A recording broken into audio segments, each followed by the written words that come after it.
रामानुजस्य चरणौ शरणं प्रपद्ये पान्तु वः पद्मनाभस्य पादुकाके लिपांसवः अहल्यादेह निर्माण पर्याय परमाणवः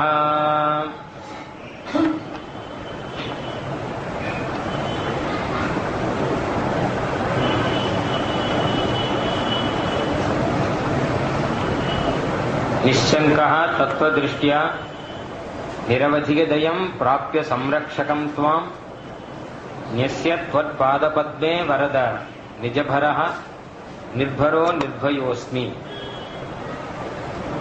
ஸ்ரீ வைஷ்ணவ சம்பிரதாயத்துல இது ஒரு பக்கம் இருக்கு.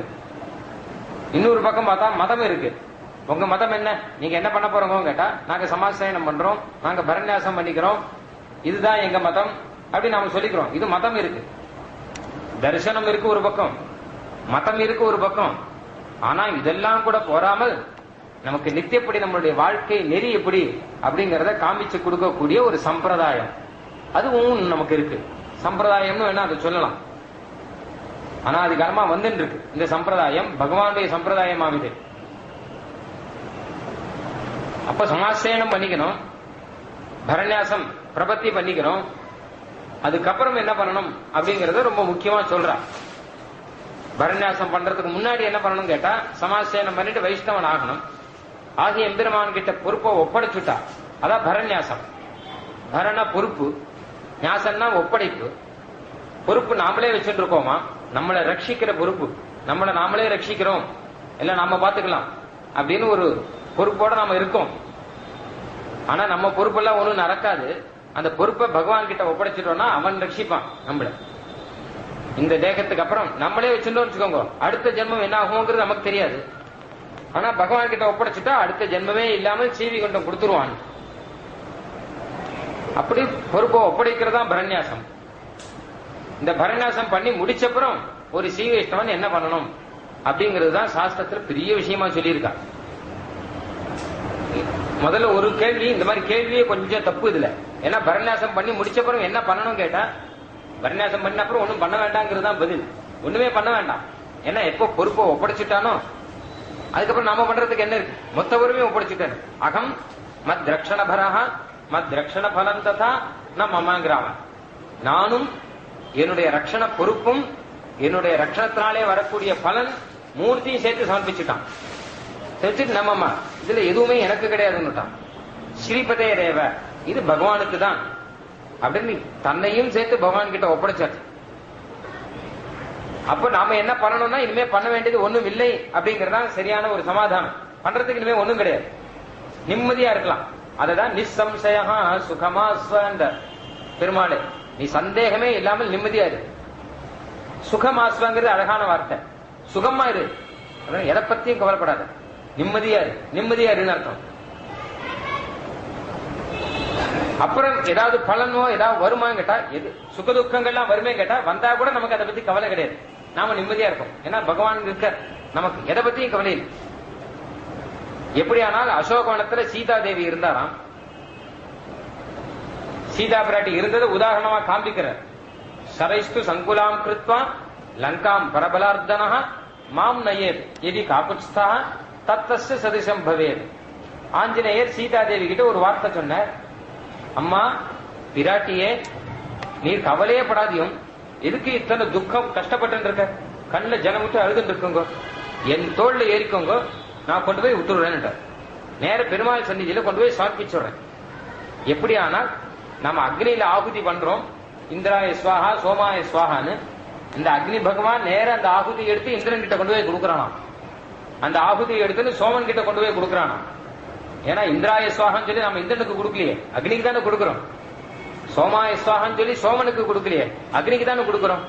அப்போ இந்திராய ஸ்வாஹா சோமாய ஸ்வாஹா அக்னேய ஸ்வாஹா விஷ்ணவே ஸ்வாஹா எது சொன்னாலும் அக்னியிலேயே ஹோமம் பண்றோம். அந்த அக்னி பகவான் நேர கொண்டு போய் அந்தந்த தேவர்கள் கிட்ட கொண்டு போய் கொடுத்துடுறாராம். அவர் ஒரு மீடியேட்டர் மாதிரி, ஒரு மெசஞ்சர் மாதிரி. அப்போ அதே மாதிரி ஆஞ்சநேயர் சொல்ற, நம்ம அக்னி பகவான் மாதிரி நான் இருக்கேன், உங்க கொண்டு போய் எங்க ஒப்படைக்கணுமோ பகவான் கிட்ட ஸ்ரீ ராமச்சந்திர பிரபுட்ட நான் உங்க கொண்டு போய் ஒப்படைச்சுடுறேன், என் தோல்ல ஏறிக்கும் அப்படின்னு ஆஞ்சநேயர் சொல்ற. சீதா தேவி சொல்றாளாம், என்னப்பா இவ்வளவு சின்னவரா இருக்கியே, சின்ன உருவத்துல இருக்கியே, நீ போய் என்ன எடுத்துட்டு போறேன்னா உன்னால முடியுமா? அது மாத்திரம் இல்ல, ராட்சசர்கள்லாம் யுத்தத்துக்கு வரமாட்டாளா? அது மாத்திரம் இல்ல, சமுத்திரத்தை தாண்டும் போது நான் கீழே விழுந்துட மாட்டேனா? இன்னும் ஆரம்பிக்கிறார். இவர் ஆரம்பிக்கச்சே ஆஞ்சநேயர் பார்த்தார், என்னடா அது நம்மள போய் சின்னவன்னு சொல்லிட்டாளே. ஆஞ்சநேயருக்கே ஒரு இது தன்னுடைய பெரிய ஆகாரத்தை காமிச்சார். சீதாதேவி சொன்னாராம், எனக்கு சந்தேகமே இல்லை, நீ கட்டாயம் என்ன அழிச்சுட்டு போக முடியும். ஆனா நான் தான் உன் முதுகுல இருந்து கீழே சமுத்திரத்துல விழுந்துடனோ என்னமோ தெரியாது. அதெல்லாம் இருக்கட்டும், என் நிலைமை என்னங்கிறது சொல்றேன். ரெண்டு விஷயம் அழகா சொல்றேன். ஒன்னு, நான் பரஸ்பரிசம் பண்ண மாட்டேன், பரபுருஷ ஸ்பரிசம் நான் பண்றது இல்லை அப்படின்னு சீதாதேவி சொல்ற. ஆஞ்சநேயருக்கு ரொம்ப சந்தோஷம் இந்த விஷயத்தை கேட்ட உடனே. அம்மா நீர் ஒரு காரணம் சொல்லுங்க இல்லையா, பரபுருஷ ஸ்பரிசம் பண்ண மாட்டேன்னு சொல்லிட்டோம். இந்த விஷயத்தை நான் அப்படியே போய் ராமன் கிட்ட போய் சொல்லிரு, பெருமாள் கிட்டங்கிற ஆஞ்சநேயர். ஏன்னா அவர் கேட்கணும், கேட்டு அவர் தானே அப்படியா சொன்னா சந்தோஷம் வரும் இல்லையா. பரஸ்பரிசம் பண்ண மாட்டேன்னு நான் சொன்னா அப்படின்னு ஒரு சந்தோஷம் வரும் இல்லையா. அதனால நீ கவலைப்படாதையும் அசேஷேன சுரோஷிதி, மொத்தத்தில் நீ சொன்னதை அப்படியே போய் நான் பெருமாள் கிட்ட சொல்லிடுறேன் அப்படின்னு சொல்ற ஆஞ்சநேயர். நான் ரொம்ப நிபுணர், யார் யார்கிட்ட எதை சொல்லணும் அப்படிங்கிறது நல்லா தெரியும். ஏன்னா இங்க இருக்கிறத கரெக்டா அங்க போய் சொல்றாரு இல்லையா. ராமன் என்ன சொன்னாரோ அதை இங்க கொண்டு வந்து சொல்ற, இங்க இருக்கிறத அங்க சொல்ற, அதை அழகா பண்றாரு. நம்மளாலேயே சில பேர் அதான் பண்ணிட்டு இருக்கா, இங்க இருக்கிறத அங்க சொல்லுவா, அங்க இருக்கிறத இங்க சொல்லுவா, ஆனா கடைசியில் சண்டை வந்துடும். ஆனா ஆஞ்சநேயர் என்ன கேட்டா ரொம்ப கல்யாணமா சொல்றாராம் மொத்தத்தையும். வாச்சா தர்மம் அவாப்புனுகின்னு இருக்கார். சீதாதேவி சொல்றேன். அடுத்து ஒரு காரணம் சொன்னார். சரைஸ்து சங்குலாம் கிருத்வா லங்காம் பரபலார்த்தனா மாம் நயேத்யதி காகுத்ஸ்தஹ தத்தஸ்ய சதிருஷம் பவேத். ராமனே நேர வந்து தன்னுடைய சரங்கள்னாலே லங்கையை நிர்மூலமாக்கி என்னை அழிச்சுட்டு போனோம், அதுதான் அவனுக்கு சரியா இருக்கும் அப்படின்னு. நான் வருது இல்ல அவனுடைய பெருமைக்கு.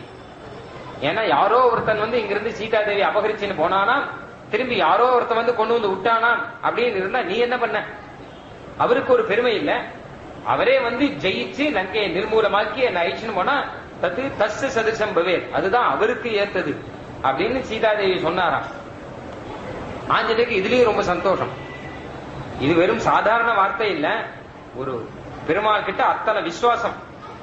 கட்டாயம் வந்து என்ன கூட்டுப்பார் அப்படின்னு அந்த சாமர்த்தியம் உண்டு, அவருக்கு அந்த சாமர்த்தியம் உண்டு, கட்டாயம் கூட்டுப்பார். அந்த விசுவாசம் இல்லைன்னு வச்சுக்கோங்க, ஆஞ்சநேயா நீ சொல்றதுதான் சரி, வா இப்பே போயிடலாம் அப்படின்னு தானே கிளம்பணும். அப்படி இல்ல, ஒரு சாமர்த்தியம், அந்த சாமர்த்தியத்துல அத்தனை விசுவாசம், கட்டாயம் அவர் செய்வார், அவருக்கு அத்தனை சாமர்த்தியம் உண்டு அப்படின்னு தைரியமா ஒரு ஸ்திரீ சொல்றாருன்னா அத்தனை விசுவாசம் இருக்கு. எல்லாரும் சொல்லி ஆத்துக்காருடைய சாமர்த்தியத்தை யாரும் சொல்றா? யாரும் சொல்ல மாட்டா. ஐயோ அவருக்கு இருக்கிற சமுத்து அப்படி ஆரம்பிச்சா போறோம். ஐயா எங்காத்து மாமா அவருக்கு இருக்கிற சமுத்து என்ன அவருக்கு இருக்கிற சமுத்து என்ன கேட்டா, அவருக்கு இருக்கிற சமுத்துக்கு நானா இருப்பேன், அவரோட குடுத்தனம் பண்ணிட்டு இருக்கேன் நான். அந்த மாதிரி இல்ல, மாம் நயே எதி காகுஸ்தாக தத்தஸ் சதிர்ஷம் பவே. ஆனா இது சாதாரண விஷயம் இல்ல, ஒரு பிரபன்னன் அந்த பகவான் கிட்ட நடந்துக்க வேண்டிய முறை. ஏன்னா அவன் வந்து என்ன கூட்டுப்பான், அது அவனுக்கு சரி, அவன் வந்து என்ன கூட்டுக்கட்டும். நான் சரணாகதி பண்ணிட்டேன், பொறுப்பை ஒப்படைச்சுட்டேன், விசுவாசத்தோட இருக்கேன். இனிமே எனக்கு நல்லதோ கெட்டதோ சுகமோ துக்கமோ இல்ல மோட்சமோ இல்ல சம்சாரமோ எதுவானாலும் சரி அவன் பொறுப்பு, எனக்கு ஒண்ணும் இல்ல, நான் பேசாம இருக்கேன். துக்கம் கொடுக்கறேன்னு கேட்டா கொடுத்துக்கோ, நீ துக்கம் கொடுத்தா எனக்கு ஒண்ணும் இல்லைன்னு ஒரு ஆள வந்தார். சர்வம் சகே மே சகஜம் ஹி துக்கம் கிந்து தொதக்ரே சரணாகதானாம் பராபவோ நாம நதேனுரூபஹ. சர்வம் சகே, நான் எல்லாத்தையும் சகிச்சுக்கிறேன், துக்கம் கொடுத்தாலும் கொடும். சகஜம் ஹி துக்கம், துக்கம் என்ன இப்ப புதுசா நீ கொடுத்தா வரப்போறது? இத்தனை வருஷமா இல்லாத துக்கம் ஏற்கனவே இருக்கிறது தானே. ஏற்கனவே இருக்கிற துக்கம் தானே இப்போ திருப்பி அதே தானே வரப்போறது. நமக்கு சகஜம் இது. வயிற்று வலி வந்ததுன்னா டாக்டர் கிட்ட போறோம், பணம் மருந்து கொடுக்குற, மருந்து கொடுத்தா சரியா போறதா பாருங்க அப்படின்னார். சரியா போலன்னா ஒரு வாரம் கழிச்சு வாங்குவோம் அப்படின்னார். ஒரு வாரம் கழிச்சு போனா சரியா போலன்னு சொல்லிட்டு இன்னொரு மருந்து கொடுத்தார். இன்னும் ஒரு மாசம் கழிச்சு பாருங்க சரியா போறதா பாருங்க அப்படின்னா டாக்டர். சரியா போகாட்டா என்ன அப்படின்னு கேட்டான். நீங்க ஒரு மாசம் கழிச்சு வாங்கோ அப்படின்னா ஒரு மாசம் கழிச்சு அவன் வரல. அவன் திருப்பி என்ன சரியா போயிட்டு தான் கேட்டார். சரியா போகலன்னா பின்னையே வரலன்னு கேட்டார். ரொம்ப பழக்கமாயிடுச்சுன்னா ஏன்னா ஒரு மாசமா கூடவே இருக்கும் இல்லையோ, பழக்கமாயிடுச்சு இப்ப இந்த வயிற்று வலி. சர்வம் சகேமே சகஜம் எதுக்கம், எனக்கு துக்கம் சகஜம், எது வந்தாலும் வரட்டும். ஆனால் உங்ககிட்ட பொறுப்பை ஒப்படைச்சிருக்கேன் இல்லையா, கிந்து தொடர்கிறே சரணா, உங்ககிட்ட சரணாகதி பண்ணிருக்கேன். இனிமேல் எனக்கு துக்கம் வந்தா அது உனக்கு தான் ஆபத்துன்னு, உனக்கு தான் ஒரு பெருமைக்கு ஒரு குறைவு இல்லையா. சீதாதேவி அசோகவனத்தில் இருந்தார்னா பெருமாளுக்கு தான் ஒரு பெருமைக்கு குறைவு, சீதாதேவிக்கு குறைவு இல்ல. 10 மாசம் அவர் விட்டுட்டு இங்க இருக்காரு. என்ன பண்ற நீ இங்கிறார் ஆஞ்சநேயர். விற்பெரும் தடந்தோள் வீரங்கிறார் பெருமாள் கிட்ட போய். நீ என்ன ஒரு வீரனான்னு அர்த்தம், நீ என்ன ஒரு வீரனா. ஏன்னா 10 மாசம் அங்க ஒருத்தி தபஸ் பண்ற மாதிரி காட்டல உட்காந்து கஷ்டப்பட்டு தபஸ் பண்ணிட்டு இருக்கா. நீ ஒரு பெரிய வீரன், அந்த வீரனுக்கு ஒரு தோல் வேற, அதுவும் தடந்தோள் வேற, அதுவும் பெரும் தடந்தோள் வேற, அதுல ஒரு வில் வேற, இத்தனை மாட்டி வச்சிட்டு இருக்கேன்னு கேட்கிறார் ஆஞ்சநேயர் பெருமாள் கிட்ட. அப்படி ஏன்னா ஒரு சரணாகதி ஏத்துட்டார்னா அவர் பொறுப்பு. அப்ப நமக்கு ஒண்ணும் இல்ல. நைஷா பஷ்யதி ராட்சஸ்யா நேமான் புஷ்ப பலத்ருமான் ஏகஸ்த ஹிருதயானூனம் ராமமேவானுபஷ்யதி. அப்ப பெருமாள்கிட்ட பொறுப்பு ஒப்படைச்சாச்சுன்னா எப்படி இருக்கணும் கேட்டா, சீதாதேவி எப்படி இருக்காருன்னா நைஷா பஷ்ய ராட்சஸ்யா, சீதாதேவி சுத்தி ராட்சசிகள் இருக்கலாம். பார்த்தாலே பயங்கரமா இருக்கா, கோரமா இருக்கா, கெட்ட வார்த்தைகள்லாம் சொல்றா. பாக்கிறதுக்கும் நல்லா இல்ல, கேட்கறதுக்கும் நல்லா இல்ல. பாக்கிறதுக்கு எப்படி இருக்கான்னு கேட்டானா ஒரு கொம்போடு கூட இருக்கா, இல்ல அதிமாத்திரமான ஒரு ரொம்ப பெரிய மூக்கு, பெரிய நாக்கு, பெரிய காது, தலையே இல்லாத ஒருத்தி, கை இல்லாத ஒருத்தி, இப்படி எல்லாம் பலவிதமாக கோராகாரமா இருக்கா. கேட்கறதுக்கு எப்படின்னா ராவணம் பஜ பக்தாரம் அப்படின்னு சொல்லிட்டு கொடூரமான வார்த்தைகளை சொல்லிட்டு இருக்கா. இத்தனை துக்கங்களுக்கு சீதாதேவி சுத்தி தான் இருக்கா. ஆனா அந்த ராட்சசிகளை பார்க்கவே இல்லையா சீதாதேவி, அந்த வார்த்தையை கேட்கவே இல்லை. இது ஒரு பக்கம். இன்னொரு பக்கம் பார்த்தா அசோகவனம் பூத்து குலுங்குறது, எத்தனை பழங்கள், எத்தனை புஷ்பங்கள், ஆனந்தமான காத்து, என்ன ஜிலு ஜிலு ஜிலு ஜிலு ஆனந்தமா இருக்கலாம். ஆனா அதையும் சீதாதேவி பார்க்கலையாம். இமான் புஷ்ப பலத்ருமான், இங்க துக்கத்துக்கு காரணமான எதையும் லட்சியம் பண்ணல, அங்க சுகத்துக்கு காரணமா இருக்கிறது எத்தனையோ இருக்கு, அதையும் லட்சியம் பண்ணல. சுகமும் இல்ல, துக்கமும் இல்ல. பின்ன என்ன பண்ணிட்டு இருக்கான்னு கேட்டா ஏகஸ்த ஹிருதயானூனம் ராமமேவ அனுபஷ்யதி, அந்த மனசுனாலே ராமனையே பார்த்துட்டு இருக்காராம், சுக துக்கங்களை பார்க்கலையாம். இதுதான் சரணாகதி பண்ணவன் இருக்க வேண்டிய ஸ்திதி அப்படின்ற வேதாந்த தேசிகன். துக்கம் வந்தா வரட்டும், அதை பத்தி கவலைப்படாதவங்க, சுகம் வந்தா வரட்டும், அதை பத்தி கவலைப்படாதவங்க, பகவானையே நினைச்சுட்டு இருப்போம். ஏன்னா என்னைக்கு நம்மள கூட்டுப்பார், என்னைக்கு நம்மள கூட்டுப்பார். கதாகம் ஐகாந்திக நித்திய கிங்கரா பிரகர்ஷயிஷ்யாமி சநாத ஜீவிதா கதா புனசங்க ரதாங்க கல்பக த்வஜாரவிந்தாங்குஷ வஜ்ரலாஞ்சனம் திரிவிக்ரமத்வ சரணாம்புஜத்வயம் மதீய மூர்த்தானம் அலங்கரிஷ்யதி. எப்போ எப்போ எப்போ கதா கதாங்கிற, எப்போ உன் திருவடி என் தலையில விழும், எப்போ உன் திருவடினாலே என் சிரஸ்ல வச்சு என்ன அனுகிரகம் பண்ண போற, எப்போ உமக்கு நான் பரிச்சரியைகள் பண்ண போறேன், எப்ப என்ன பரிச்சரியையில நீ ஆஜ்ஞாபனம் பண்ணி சந்தோஷப்பட போறீர் அப்படின்னு சீவைகுண்ட லோகத்துல பின்னாடி கிடைக்க போற அனுபவத்தை இப்ப நினைச்சுட்டு இருக்கணுமா. இந்த இருக்க சுக்கத்தை பார்க்க கூடாது, துக்கத்தை பார்க்க கூடாது, கவலை இல்லாம இருக்கணும். ஒரு கவலையும் இல்லை, பெருமாள் பார்த்துக்கிறார். எப்ப நமக்கு அந்த அனுபவம் கிடைக்கும், வரப்புகும் கண்ணாளத்துக்கு நாள் எண்ணி இருக்குமா போலேங்கிற. கல்யாணத்துக்கு நாள் வச்சாச்சுன்னா அந்த ஆசையோட கல்யாணம் பண்ணிக்கிறோம், நாள் எண்ணி இருப்பானோ இல்லையா. எப்ப கல்யாணம், எப்ப கல்யாணம், விவாகத்துக்கு கவுண்ட் டவுன்ல எண்ணிட்டு இருப்பான். இன்னும் 8 நாள் இருக்கு, இன்னும் 7 நாள் இருக்கு அப்படின்னு. அந்த மாதிரி என்னைக்கு நமக்கு என்னாலோ நாம் மண்ணளந்த இணைத்தாமரைகள் காண்பதற்கு என்னைக்கு அந்த நாள் கிடைக்கும் அப்படின்னு பார்த்துட்டு இருக்கிறவன், அப்போ இங்க ஒரு சுகமும் இல்ல, ஒரு துக்கமும் இல்ல, நிம்மதியா இருப்பான். அதைத்தான் சுவாமி தேசிகன் சொல்ற, எஸ்ய தொற்பாத பத்மே வரத நிஜபரஹா நிர்பரஹா நிர்பயோஸ்து. எனக்கு பரமும் இல்ல, பயமும் இல்ல. பரம்னா பொறுப்பு, பொறுப்பு பொறுப்பு இருந்தா தானே, பொறுப்பு கிடையாது ஜாலியா இருக்கேன். பயமும் கிடையாது, பரம் இருந்தா தான் பயம் இருக்கும். பரமும் இல்லை, பயமும் இல்லை. நேற்று சொன்னேன் இல்லையா, ரயில்வே ஸ்டேஷன்ல வந்து இறங்குறோம், போர்ட்டர் கிட்ட அந்த பொறுப்பை ஒப்படைச்சிட்டோம். ஆனா பரம் இல்லாம இருக்கலாம், ஆனா பயம் இல்லாம இருக்க முடியாது. ஏன்னா யார்கிட்டயோ பயத்தை ஒப்படைச்சிட்டோமே, அவன் பின்னாடியே ஓடணும். சரி நாமளே வச்சுப்போம் அப்படின்னா பயம் இல்லாம இருக்கலாம், ஆனா பரம் இல்லாம இருக்க முடியாது. ஏன்னா மொத்தத்தையும் நாம தூக்கிட்டு வந்தாகணும். அப்போ பொறுப்பா நல்லவரா பார்த்து ஒருத்தர்கிட்ட ஒப்படைச்சிட்டு நிர்பரா நிர்பயா அப்படின்னு இருக்கலாமா? ரொம்ப வேண்டியவரா இருந்தா இருக்கலாம், கிருபாவானா இருந்தா இருக்கலாம். அப்படி ஒருத்தர் பகவான் கிடைச்சிருக்க, நம்ம ரட்சண பொறுப்பு அவர்கிட்ட ஒப்படைச்சிட்டு நிர்பரா நிர்பயோஸ்மி அப்படின்னு நிசம்சயமா சுகமாக இந்த சரணாகதன் இங்க இருக்கலாம். இந்த பூலோகத்துல நம்மளாம் அப்படிதான் இருக்கணுமா? சரணாகதி பண்ணியாச்சுன்னா அதுக்கப்புறம் தான் என்ன பண்ணணும்னு பிரச்சனை வருது. அப்ப சரணாகதன் பண்ணவன் என்ன பண்ணணும் அப்படின்னா ஒண்ணும் பண்ண வேண்டாம். ஏன்னா மோட்சம் கிடைச்சாச்சு, மோட்சத்துக்கு ரிசர்வ் பண்ணியாச்சு, மோட்சம் கிடைக்க போறது சம்சயமே இல்ல, நிம்மதியா இருந்துட்டு இருக்கலாம். அப்போ ஒருத்தர் கேட்டார், ஆகில் அப்படியானால் இஷ்டம் போல திரிய அமையுமோன்னு கேட்டார். இப்போ இஷ்டம் போல இருக்கலாமே, ஏன்னா மோட்சம் தான் கிடைக்க போறது. அப்ப இனிமே இங்க இருக்கு பெருமாள் சேவிக்கணுமா, சந்தியாவந்தனம் பண்ணணுமா, நித்திய ஸ்நானம் பண்ணணுமா, குளிக்கணுமா, இஷ்டம் போல இருக்கலாமே. எப்படி இருந்தாலும் மோட்சங்கிறது உண்டோ இல்லையோ, மோட்சங்கிறது ஒரு நாளும் கிடையாதுங்கிறது கிடையாது. அப்போ இஷ்டம் போல திரிய அமையுமோ அப்படின்னு கேட்டா தேசிகன் சொல்ற அது அவனுக்கு சொரூப விருத்தம் அப்படின்னு. இவன் எப்ப சரணாகதி பண்ணிட்டானோ அப்ப இஷ்டம் போல இருந்தான்னு வச்சுக்கோங்க, இவன் பண்ண சரணாகதி இவனே மதிக்கலன்னு அர்த்தம். இவன் பெருமாள் கிட்ட மொத்த பொறுப்பையும் ஒப்படைச்சிருக்கான், ஒரு விசுவாசத்தோட ஒரு ரசத்தோட தானே ஒப்படைச்சிருக்கான். அப்புறம் இஷ்டம் போல அவன் இருந்தாங்க, இவனுக்கு சொரூப விருத்தம் அது இருக்கக்கூடாது. இருந்தா மோட்சம் கிடைக்குமா கிடைக்காதாங்கிறது வேற விஷயம், மோட்சம் கிடைக்குமா இருக்கலாம், ஆனா இவனுடைய சொரூபத்துக்கு அனுகுணமாக இவன் நடக்கணும் இல்லையா? அதனால இஷ்டம் போல தெரியக்கூடாது, சாஸ்திரம் என்ன சொல்லியிருக்கோ அந்த ரீதியில மொத்தத்தையும் செய்யணும். பகவத் கைங்கரியமாக எல்லாத்தையும் பண்ணிட்டு இருக்கணும், சாஸ்திரத்தை மீறி நடக்கக்கூடாது அப்படிங்கறதாக சொல்ற.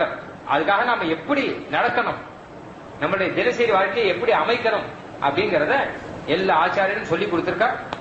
அதுக்கு சுவாமி எம்பெருமானார் அருளி செய்த ஒரு அழகான கிரந்தம் நித்தியம் அப்படின்னு பெயர். நித்தியம்னாலே நித்தியம் செய்ய வேண்டிய ஒரு விஷயத்தை அதுல சொல்ல போறார் அப்படின்னு பெயர். நித்தியம் செய்ய வேண்டியது பகவத் ஆராதனம். சரணாகதி பண்ணவன் ரொம்ப ரசத்தோடு கூட ஒரு நாள் கூட தவறாமல் ஆத்துல பெருமாளுக்கு ஆராதனம் பண்ணணுமா. அந்த ஆராதனம் எப்படி பண்ணணும் அப்படிங்கறத அருளி செய்கிறார் இந்த கிரந்தத்துல. அத பரமை காந்தினஹ பகவத் ஆராதன பிரயோகம் வக்ஷ்யேன ஆரம்பம். பரமை காந்தியா இருக்கக்கூடியவன் பகவத் ஆராதனம் எப்படி பண்ணணும்னு அந்த பிரயோகத்தை நான் சொல்றேன் அப்படின்னு ஆரம்பிக்கிறார் பரம கிருபையினால. ராமானுஜருக்கு என்ன கேட்டா, பரமை காந்தியா இருக்கிறவன் சரணாகதி பண்ணவன் பகவத் ஆராதனம் பண்ணணும் அப்படின்னு அபிப்பிராயம் இதுல இருந்து ஏற்பட்டது. ஆராதனம் பண்ணாம இருக்கக்கூடாது. அத ஆரம்பிக்கிறார். தேசியன் இதுக்கு வியாக்கியானம் பண்ணிருக்க. இந்த நித்தியத்துக்கு நித்திய வியாக்கியானம் அப்படின்னு பெயர் இருக்கு. அது பாஞ்சராத்திர ரக்ஷையில அது ஒரு பகுதி. அதனா அப்புறம்னு அர்த்தம். எதுக்கு அப்புறம்னா சரணாகதி பண்ண அப்புறம். கத்தியத்துல சரணாகதி சொன்னார் நேத்து, அதுக்கப்புறம் நித்தியம். கத்தியத்துல சரணாகதி பண்ணுன்னு சொன்னார், சரணாகதி பண்ணியாச்சு, அப்புறம் என்ன பண்ண கேட்டா அப்புறம் என்ன பண்ணா இது சொல்ல போற. இது வேணும் அப்படின்னு கேட்கறது கிடையாது, கொடுக்கறத பக்தியா கொடுங்க அப்படின்னு. யா பிரீதிர் விதுரார்ப்பிதே முரரிகோ குந்தி அர்ப்பிதே யாதிருஷி யா கோவர்தன மூர்த்ரியா சப்ருதுகே ஸ்தன்யே யசோதார்ப்பிதேன. லீலாசுகர் ரொம்ப அழகா சொல்ற. அப்பா விதுரர் சமர்ப்பிச்ச அன்னத்துல உனக்கு என்ன பிரீதியோ அந்த பிரீதியை நான் சமர்ப்பிக்கிற அன்னத்துல வச்சுக்கோங்கிற அவர். யா பிரீதிர் விதுரார்ப்பிதே, ஒரு கஞ்சி கொடுத்தாராம் விதுரர். ஹஸ்தினாபுரத்துல பாண்டவ தூதனாக பெருமாள் போற கண்ணன் பாண்டவர்களுக்கு தூதனாக ஹஸ்தினாபுரத்துல கௌரவ சபைக்கு போற. ரொம்ப அழகான விஷயம் அதெல்லாம். கௌரவ சபைக்கு போகும்போது ஹஸ்தினாபுரத்து தெருவில் நடந்து போறார். கண்ணனை யார் கூட்டு உபச்சாரம் பண்றதுங்கிறது ஒரு பெரிய போட்டி. கண்ணன் யாராத்துக்கு போவான் ஹஸ்தினாபுரத்துல எல்லாரும் காத்துட்டு இருக்கா. துரியோதனன் சொல்றான் அவன் இங்கதான் வருவான் கண்ணன்கிறான். ஏன்னா ராஜகீய காரியமா தானே வந்திருக்கான். அப்ப நேரம் வந்தானே எங்க கெஸ்ட் ஹவுஸ் தங்கணும், கவர்மெண்ட் கெஸ்ட் ஹவுஸ்ல. அப்ப இங்கதான் வருவான், அதுக்கு ஏற்பாடெல்லாம் பண்ணலாங்கிறான் துரியோதனன். பீஷ்மர் எங்காத்துக்கு கண்ணன் வருவானா பார்த்துட்டு இருக்கான். பீஷ்மாச்சாரியர் மகாஜானி. துரோணாச்சாரியர் எங்காத்துக்கு கண்ணன் வருவானா பார்த்துட்டு இருக்கான். கண்ணனும் ஹஸ்தினாபுரத்துல சிரிச்சுண்டு இப்படி இந்த பக்கம் சிரிச்சுண்டு அந்த பக்கம் பார்த்து சிரிச்சுண்டு எல்லாரையும் குசல பிரச்சனை பண்ணிட்டு இப்படி போயிட்டே இருக்க. அந்த பீஷ்மர் ஆத்தை தாண்டினா அங்க போல, பீஷ்மர் ஆத்தை தாண்டிட்ட. பீஷ்மர் கேட்கிற கண்ணா எங்காத்துக்கு வரலையோ அப்படிங்கிற. லட்சியம் பண்ணலையே கண்ணன். துரோணாச்சாரிய கண்ணா எங்காத்துக்கு வரணும் எங்காத்துக்கு வரணும் துரோணாச்சாரியர் அதுக்கும் லட்சியம் பண்ணது. போறார் கண்ணன். வேற எங்க சிரிச்சுட்டு போறாரு என்ன தெரியல. விதுர கிரகம் வந்து விதுரருடைய அவரும் பரவ ஞானி. விதுர கிரகத்தை அப்படி விதுரை பார்த்து சிரிச்ச. சௌக்கியமா விதுரா கிரகத்தை தாண்டி போயிட்டார் கண்ணன். விதுர போய் முன்னாடி போய் நின்ற. கண்ணா, ஹஸ்தினாபுரத்துல உனக்கு ஒரு ஆம் இருக்குங்கிறது மறந்து போயிட்டா உனக்கு கண்ணகிட்ட. ஹஸ்தினாபுரத்துல உங்காத்த மறந்து விட்டியானா பட்டின வாதோடு போயிட்டு அவனுடைய அப்புறம் உள்ளுக்குள்ள போய் விதுரஸ்து சுச்சித் பூத்வா, ரொம்ப சுத்தமா இருந்து கண்ணனுக்கு ஆகாரம் சாப்பிட்டாரு. கஞ்சி தான் கொடுத்தாரு அப்படின்னு சொல்லுவாங்க. வெறும் கஞ்சி தான். விதுர அவர்கிட்ட ஒண்ணும் கிடையாது பாவம். அவரு கஞ்சி தான் கொடுத்தாரு. அது ரொம்ப திருப்தியோடு கூட கண்ணன் சாப்பிட்டானாம். யா பிரீதிர் விதுரார்ப்பிதே முரளிகோ குந்தி அர்ப்பிதே யாதிருஷி, குந்தி தேவி கொடுத்தார். யா அகோவர்தன மூர்த்தினி, விஸ்தாரமா சொல்லலாம். இந்த ஸ்லோகத்தை எடுத்துட்டே ஒரு நாளைக்கு வியாக்கியானம் பண்ணலாம். யா அச்ச பிருத்துக்கே, பிருத்து ஒரு அவள் தானே, அவள் சாப்பிட்டிருக்காரு கண்ணன். அந்த அவளை போய் குச்சியாளர் வந்து அந்த துணியில கட்ட முடியாம முடிச்சு போட்டு கொண்டு வந்திருக்காரு. அந்த அவளை கண்ணனை பார்க்கணும்னு கிளம்பிட்டேன் குச்சியாளர் மேல இருந்து. அவத்து மாமி சொல்ற கண்ணை போய் பார்த்துட்டு வாங்க. ஒரு நாள் கண்ணை போய் பார்த்துட்டு ஏதாவது பைசா கேட்டு வாங்கிட்டு வாங்குறான். ரொம்ப கஷ்டம், வறுமை, பைசா இல்ல. உங்களுக்கு ரொம்ப வேண்டி வந்தானே கண்ணன், அவனை போய் கேட்டு ஏதாவது கேட்டு வாங்கிட்டு வாங்கல அப்படின்னா இவருக்கு போனது தோற. கண்ணன் கிட்ட போய் நம்ம எப்படி கேட்கறது, போகணும்னு தோணல. இவரு திருப்பி திருப்பி சொல்றா. அதுக்கப்புறம் ஒரு நாள் தோடித்தான், சரி போய் கண்ணனை பார்த்துட்டு வரலாம். கேட்கறதுக்கு இல்ல, பார்க்கலாம். அயம்கி பரமோ லாபா உத்தம ஸ்லோக தரிசனம். அவரை போய் பார்க்கலாமே. திடீர்னு தோடித்து சரி நான் போறேன்ட்டேன். கிளம்பிட்ட வாசல படி இறங்கிட்டேன். அதுக்கப்புறம் முடியும் மறுபடியும் உள்ள வந்துட்டேன். பயந்துட்டா. இவர் போவாரா மாட்டாரா அப்படின்னா கண்ணனை போய் வெறுமை எப்படி பாக்குறது. ஏதாவது ஒண்ணு குடு, அவங்க கிட்ட போய் கொடுக்கணும். உபாயனம் கொடுக்கணும் இல்லையா, உபகாரம். ஏதாவது ஒண்ணு குடு எடுத்துன்னு போறேன்னா சரி என்ன கொடுக்கறது. நான் ஆத்துல போய் உள்ளுக்குள்ள போய் பார்த்தா மொத்த பாத்திரமும் கவுத்து வச்சிருக்கு. ஒண்ணும் கிடையாது, அரிசி கூட கிடையாது. அரிசி கிடையாது, பருப்பு கிடையாது, இது கிடையாது, நெய் கிடையாது, பால் கிடையாது, மோர் கிடையாது, வெண்ணெய் கிடையாது, ஒண்ணும் கிடையாது. எல்லாத்தையும் கவுத்து வச்சு பரம தாரித்திரம். இருந்தா கூட கண்ணனை பார்க்க போறேங்கிற ஒண்ணு கிடையாதுன்னு சொன்னா நிந்திரபுரம் பயம் அவளுக்கு. அவ பழக்கடை வழியா பக்கத்தாத்துக்கு போய் அங்க போய் மாமி கொஞ்சம் அவள் இருந்தா கொடுங்களேன் அப்படின்னா அந்த அவளை கொடுத்து வாங்கிட்டு வந்து இவகிட்ட கொடுத்துருக்கா. இவர் அதை எடுத்துன்னு முடிச்சு போட்டுன்னு தோல்ல இப்படி போட்டு பின்பக்கம் முடிச்சு இருக்க வேகமா ஓடி வர. கண்ணனை பார்க்கணும்னு ஆசையில அங்க வந்தா அந்த துவாரகா நாதனாக ராஜாவாக இருக்கக்கூடியவர் 7 வாசல கடந்து உள்ளுக்குள்ள போறாராம் அவர் கிரகத்துல. உள்ள போய் அந்த கண்ணனோட பேசிட்டு போது கண்ணன் ஆனந்தமா ஆற தழுவ 2 பேரும் கண்ண ஜலம் ஒதுக்க ஆச்சரியமா பேசிட்டு இருக்கச்சு. இந்த அவளை எடுத்து கண்ணனுக்கு கொடுக்கணும் இல்லையா, உனக்காக ஒண்ணு வாங்கிட்டு வந்திருக்கேன்னு. ஆனா இவர் லஜ்ஜப்பட்டுன்னு உட்காந்து இத போய் நம்ம என்னன்னு கொடுக்கறது. ஏன்னா சாட்சாத் லட்சுமி தேவியான ருக்மிணி பிராட்டியே இருக்கா பக்கத்துல. பெரிய ரத்தன கட்டில உட்காந்து இருக்க கண்ணன். இவங்கிட்ட போய் நான் உனக்கு அவள் கொண்டு வந்திருக்கேன் அப்படின்னா கொடுக்க முடியும். அதனால இவ வெக்கப்பட்டு தலையை குனிஞ்சு அந்த அவள் இருக்கிறதே காமிக்காம உள்ளுக்குள்ள வச்சிருந்தார். பேசாம இருக்க குச்சேல. ஆனா கண்ணனுக்கு தெரியாதானா, குச்சேலா எனக்காக ஏதாவது கொண்டு வந்திருப்பியே நீ, இதை கொண்டு வந்திருப்பியே நீ அப்படின்னா வெக்கப்பட்ட. இல்ல ஒண்ணும் இல்ல அப்படின்னா கண்ணனே எடுத்து அந்த பிரிச்சு பார்த்தா அவளை பார்த்தோன்னே எனக்கு இந்த அவள் ரொம்ப பிடிக்கும்னு தெரிஞ்சுதான் நீ கொண்டு வந்திருக்க. எனக்கு யார் வேணா எதை வேணா கொடுப்பா, அவள் கொடுக்கறதுக்கு எனக்கு யாரும் இல்ல. சின்ன வயசுனா ரொம்ப பிடிக்கும்னு, ரொம்ப நன்னா இருக்கேன், ரொம்ப பிடிக்கும் எனக்கு, நீ கொண்டு வந்திருக்கேன்னு சொல்லிட்டு தானே முடிச்ச வச்சு தானே அந்த அவளை எடுத்து தானே சாப்பிடும் கண்ணன். நான் அத்தனை பிரீத்தியோடு கொண்டு வந்திருக்காரு இல்லையா, அதுக்கு ஒரு மரியாதை. அப்படி ஒரு வாய் சாப்பிட்டுட்டு 2வது வாய் அவள் எடுக்கிறானா கண்ணன். அப்போ ருக்மிணி பிராட்டி கையை பிடிச்சுட்டான், வீடு வச்சுக்க மாட்டான். ஏன்னு கேட்டா நீ ஒரு வாய் சாப்பிட்டதுக்கே மொத்த ஐஸ்வர்யத்தையும் கொடுத்தாச்சு, 2வது வாய் சாப்பிட்டதுக்கு என்ன கொடுக்கறது, எங்க கையில பைசா இல்லையானாவோ லட்சுமி தேவி. இது பாகவதத்தில் இப்படியேதான் வருது. அப்படி யா கோவர்தன மூர்த்தினி யா சபிருத்துகே ஸ்தன்யே யசோதாத்பிதே, அப்படி பிரீத்தியோடு கொடுத்தா பகவான் ஏத்துப்பான். அந்த ரீதியில பரம பிரீத்தி தான் ரொம்ப முக்கியம். இதுல பிரீத்தியோடு கூட பகவத் ஆராதனம் பண்ணுங்கோ அப்படின்னு ஆச்சாரியால் நமக்கு உபதேசம் ரொம்ப ஆச்சரியமா உபதேசம் பண்ணியிருக்கா. அவளு அப்படியே நடத்தி காமிச்சிருக்கா. சுவாமி வேதாந்த தேசியன் கூட ஒரு சமயம் ஹயக்கிரீவனுக்கு திருவாராதனம் பண்றதுக்கு ஒண்ணுமில்லை. ஒரு நாள் ராத்திரி திருவேந்திபுரம் போற வழியில இவர் மூர்த்தி ஹயக்கிரீவ மூர்த்தியால கொண்டு போயிருக்காரு. ராத்திரி வேளையில அந்த ஹயக்கிரீவனுக்கு திருவாராதனம் பண்றதுக்கு ஒண்ணுமில்லை. அந்த கட்டத்துல யாரோ ஒரு வைசியனுடைய கிரகத்துல போய் படுத்துக்கிறார். அப்போ அவருக்கு அதான் எண்ணம், பெருமாளுக்கு சமர்ப்பிக்கிறதுக்கு ஒண்ணும் இல்லையே, அந்த இடத்தோட தான் படுத்துக்கிறார் பாவம். இவருடைய எண்ணம் பெருமாளுக்கு தெரிஞ்சது இல்லையா, இவர் வேணா வெறுமை விட்டுடலாம், இவர் பட்னியா இருக்க, இவருக்கு அது சகஜம். ஆனா அவருக்கு சமர்ப்பிக்கிறதுக்கு ஒண்ணும் இல்லையே. இன்னைக்கு ராத்திரி ஜலத்தை வேணா சமர்ப்பிக்கலாமா, ஜலத்தை சமர்ப்பிக்கலாமே தவிர வேற ஒண்ணும் இல்லையே. படுத்து சயனிச்சுட்டார். அப்போ அந்த அந்த வியாபாரி அவன் எழுப்புறான் ராத்திரி, சாமி சாமி எழுந்துரு எழுந்துரு. என்ன அப்படின்னு கேட்டா, நீ ஓட்டிட்டு வந்த குதிரை இந்த வயல்ல மேய்ஞ்சின்னு இருக்கு, கொள்ளுல சாட்டுன்னு இருக்கு, அந்த குதிரை மேய்ஞ்சிட்டு இருக்கு, அதை ஓட்டினா எத்தனை ஓட்டாலும் போக மாட்டேங்கிறது. குதிரையா? நான் குதிரை ஒண்ணு ஓட்டிட்டு வரலையே. பிள்ளையார் சமயம், நீ தானே ஓட்டின்னு வந்த குதிரை, நான் ஒண்ணு கொண்டு வரல பணம். இந்த ஊர்ல யாருக்கும் குதிரை கிடையாது சாமி, இந்த ஊர்ல இந்த பக்கம் எல்லாம் குதிரை யாருக்கும் கிடையாது. இங்கதான் அது எங்கோ தூரத்துல இந்த பக்கம் யாருக்கும் நாங்கள மாடுதான் வச்சிருக்கோம் தவிர குதிரை கிடையாது. ஆனா அது கொள்ளு சாட்டுன்னு இருக்கேன், அது நீ தான் ஓட்டின்னு வந்த, நான் பார்த்தனேங்கிறான். உங்க குதிரை தான் பார்த்தாது, உங்களை மாதிரியே படிச்சதுக்கு திரும்ப இருக்குங்கிறாங்க. உங்க குதிரை தான் அது, நீங்க தான் ஓட்டிட்டு வந்திருக்கணும்.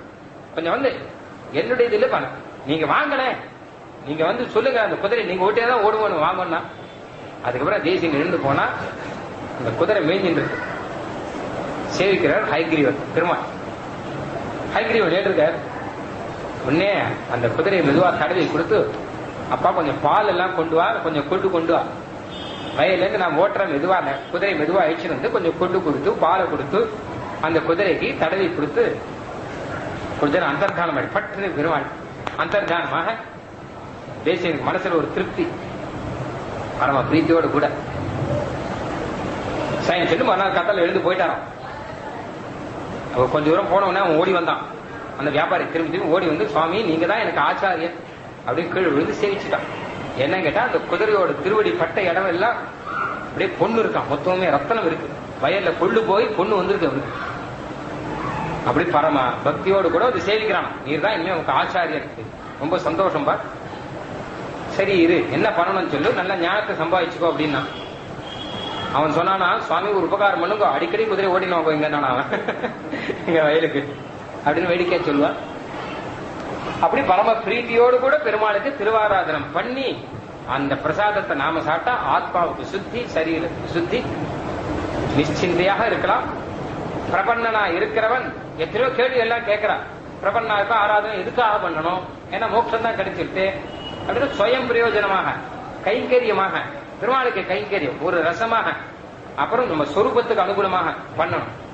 நித்திய கர்மானுஷ்டானங்கள்லாம் எதுக்காக பண்ணணும், நித்திய சந்தியாவந்தனாதிகள்லாம் இருக்கும் இல்லையோ, இதுல எத்தனையோ பிரச்சனை, ஒரு காலத்துல ஒருபாடு பிரச்சனை. ஆனா தேசிகன் எல்லாத்துக்கும் ராமானுஜர் தான் உதாரணமாக்குற.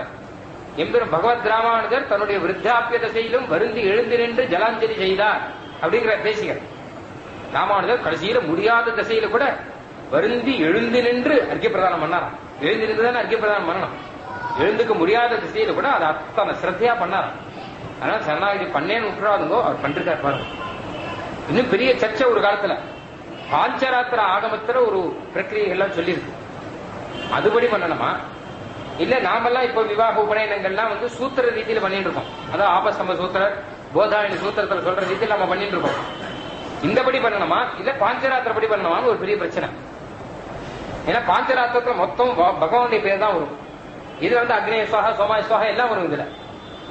அப்போ சரணாகிதி பண்ணணும், அதை தான் பண்ணவே தவிர இதை பண்ணக்கூடாது. பெருமாளுடைய பேர் தான் சொல்லணும், பாக்கி பேர்லாம் சொல்லக்கூடாது. இப்ப பாஞ்சராத்திர ஆகும் இப்படிதான் பண்ணணும் அப்படின்னு ஒரு பிரச்சனை ஒண்ணு வந்தது.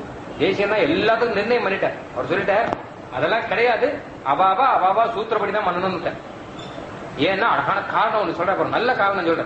அவர் சொல்ற, பெரிய நம்பிகள் முதலான ஆச்சாரியர்களும் சூத்திரோக்தமானபடியே யாகாதிகள் அனுஷ்டித்து போந்தார்கள். ஆகனால் பகவத் ராமானுஜருடைய சம்பிரதாயத்தில் வந்தவர்களும் அதே ரீதியிலேயே அனுஷ்டிக்க வேண்டியது. ராமானுஜருடைய ஆச்சாரியரான பெரிய நம்பிகள் அவரே சூத்திரப்படிதான் பண்ணாரே தவிர அவர் புதுப்படி பண்றேன்னு ஆரம்பிக்கல. அதனால நீங்களும் அப்படியே பண்ணுங்க. அக்னேய சுவாகன் இருந்தா என்ன, அக்னிக்குள்ள இருக்கக்கூடிய பரமாத்மா. சோமாய சுவாகன் சோமனுக்குள்ள இருக்கக்கூடிய பரமாத்மா.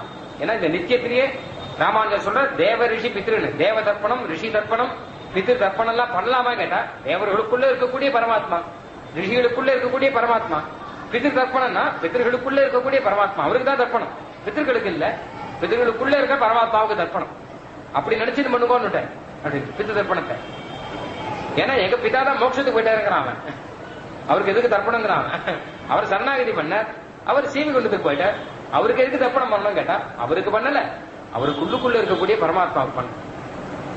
அவருக்கு பண்றது தானே மந்திரம் வருதுன்னா, மந்திரம் அப்படிதான் வரும், அவருக்குள்ள இருக்கிறதுன்னு தான் அர்த்தம். அப்ப என்ன கேட்டா, இந்த பிதாக்கள்ல வெளியில, அதாவது பிதா இருக்க, அவருக்குள்ள பரமாத்மா இருக்க.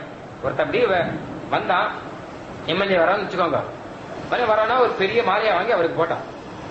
போட்டு எம்எல்ஏ அவர்களுக்கு இந்த மாலையையும் இந்த பொன்னாடையும் அணிவிக்கிறேன் அப்படின்னா, எம்எல்ஏ கோபிச்சுட்டான். எனக்கு எங்க மாலை போட்டான்? உனக்கு தானே போட்டேன்னா. எனக்கு போடல, என் சட்டைக்கு தானே போட்டேன். அவன் எனக்கு சட்டை போட்டு இருக்கான், என் சட்டைக்கு தானே மாலை போட்டேன் அப்படின்னு நானா? அது பைத்தியக்கார, வேற என்ன பண்ண முடியும்? உன் சட்டைக்கு போட்டா உனக்கு போட்டா மாதிரி தானே. அது மாதிரி தேவர்கள்லாம் சட்டை மாதிரி இருக்கா பெருமாளுக்கு. உள்ளுக்குள்ள பெருமாள் இருக்க, அவருக்கு தான் திருப்தி, சட்டைக்கா திருப்தி? உள்ள இருக்க பெருமாளுக்கு தானே திருப்தி. ஆனா தேவர்கள் சட்டை மாதிரின்னு சொன்னார், அப்ப உள்ள இருக்க பெருமாள் சட்டை பண்ணக்கூடாது இல்லையா? அதனால அவருக்கு தான் பண்ணணும். இப்படி எத்தனையோ சர்ச்சைகள் வரும்போது நம்மளுடைய நித்திய கர்மானுஷ்டானங்களை காப்பாற்றி கொடுக்கிற சுவாமி தேசிகன் அந்த நித்திய ஆராதனம் விடாத பண்ணணுங்கிறது பெரிய விஷயமாக இதுக்காகவே ஒரு கிரந்தம் பண்ணிருக்கார் ராமானுஜன். பாருங்க, ஆராதனத்துக்காக சீபாஷ்யம் அருளி செய்தவர், கீதா பாஷ்யம் அருளி செய்தவர், சரணாகதி பண்ணவன் ஆராதனம் பண்ணணுங்கிறதுக்காகவே ஒரு 5-6 பக்கம் தான் இருக்கு. அதுக்காகவே ஒரு கிரந்தம் ஒன்று அருளி செய்ய, அதுக்கு ஒரு வியாக்கியானம் சுவாமி தேசிகன் அருளி செய்ய, நமக்கு பெரிய பொக்கிஷத்தை கொடுத்துட்டு போயிருக்கா. எல்லாரும் அந்த அனுகிரகத்தை நம்ம மனசார நினைச்சு பல்லாண்டு பாடணும். நாளைக்கு பகவத் விஷயம் அப்படின்னு திவ்ய பிரபந்தமும் ராமானுஜரும், அதை பற்றியான அனுபவம் நாளைக்கு. நாளைக்கு வேதாந்த தேசிகரும் ராமானுஜரும், அந்த அனுபவம் ராமானுஜ ஜெயந்தி இதாக நிறைவேறப்படுகிறது. ஸ்ரீமதே ராமானுஜாய நமஹ. ராமானுஜாய திவ்யாஜ்ஞா பிரதிவாசரமுஜ்வலா திகந்தவ்யாபினி பூயாத் சாகி லோகஹிதைஷினி.